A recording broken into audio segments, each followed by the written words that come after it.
کاربری بوی چندانه دیگه چی بگم؟ غزل بگم خوب شو بگی دیگه. اوه اصلا غزل هم یاد ندارم برادر جان عزیز. والا یک عالم تشکر با صدای برادر مالستانی شریف کو زمینه ماری بلد نیم حالی که مگی نه خوب صدا داره. یک برادر اون در بیت خونه ما ها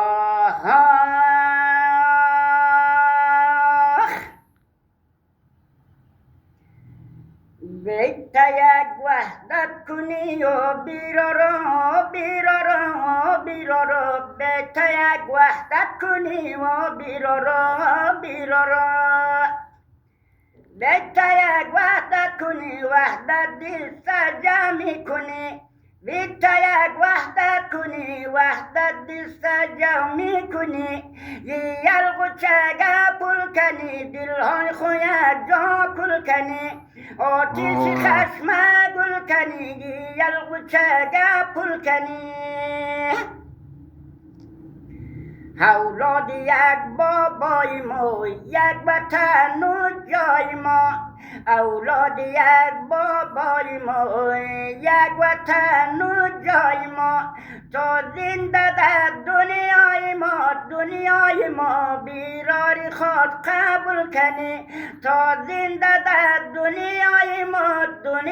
ما بیراری خود قبول کنی یلغو چگه پل کنی دلهای خویت جا کل کنی آتیش خشم گل کنی یلغو چگه پل کنی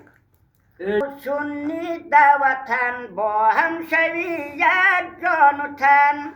شیعه و سنی دوطن با هم شوی یک جان و تن از بار موی اهریمن یک وحدتی مقبول کنی یلغو چگه پل کنی دلهای خویت جا کل کنی آتیش خشم گل کنی یلغو چگه پل کنی وطن خوره آباد کنی یک چنگی بد آزاد کنی وطن خوره آباد کنی یک چنگی بد آزاد کنی سیل و صفا بنیاد کنی جنگونی فاقه دور کنی یلغو چگه پل کنی دلهای خویت جا کل کنی آتیش خشم گل کنی یلغو چگه پل کنی